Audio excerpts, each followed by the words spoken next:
The Durham Fair is set to open later this afternoon. It is Connecticut's largest agricultural fair. It's entering its 101st year. All the traditional festivities began back in 1918. And joining us right now is Daniel Miramant, the president of the Durham Fair Association. Good morning to you. Thanks so much for being with us. Oh, thank you for having us. Good morning. This is so very exciting, especially because so many people missed it last year. What can everyone expect for this year? So business as usual, right? We're doing some different things this year. We didn't have our main stage, which is pretty customary, but we're substituting that with some international acts with an international food court. So that's new and unique. And in terms of entertainment, we have almost 40 acts going on simultaneously on various stages throughout the fairgrounds.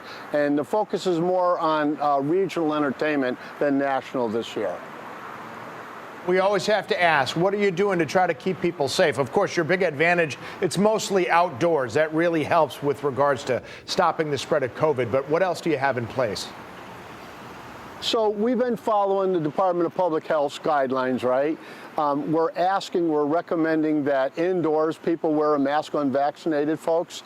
Of course, it's discretionary if they want to or not.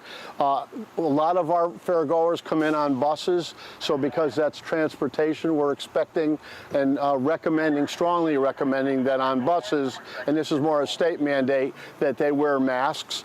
We have sanitizers throughout the fairgrounds, signage throughout the fairgrounds directing them on the safety protocols. And like always, the health and safety of our volunteers and our fairgoers are first and foremost.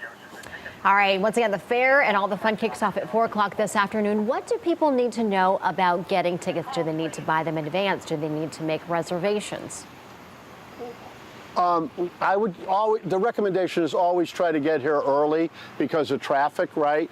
We're maybe going to have to close some of our lots. I think the decision's made to already do that because of the rain and some of the anticipated rain. That's always an issue for us year over year.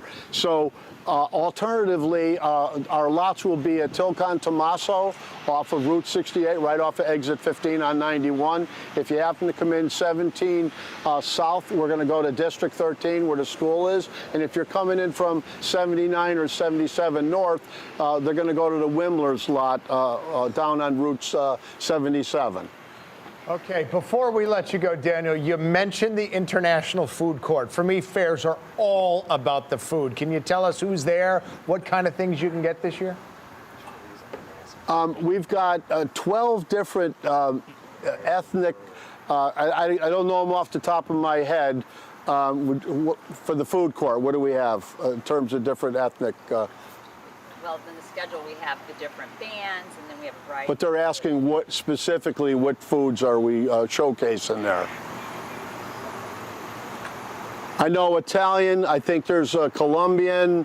Guys, I'm sorry, I don't know, but I think there's at least a dozen, if not more. That's okay, because you know what, the line workings will go with all of them. Yes, and it's not like anything you would have told us, I would have said, hey, that's awesome, 2 thumbs up no matter what, because it's just all great. But it's good to see that you've been able to roll with the punches. We saw Matt's plug the other day. We appreciate that, where he was requesting a lime Ricky. So Deb Usher, our marketing coordinator, made sure he's going to get one. He's going to get one, the lime Ricky there.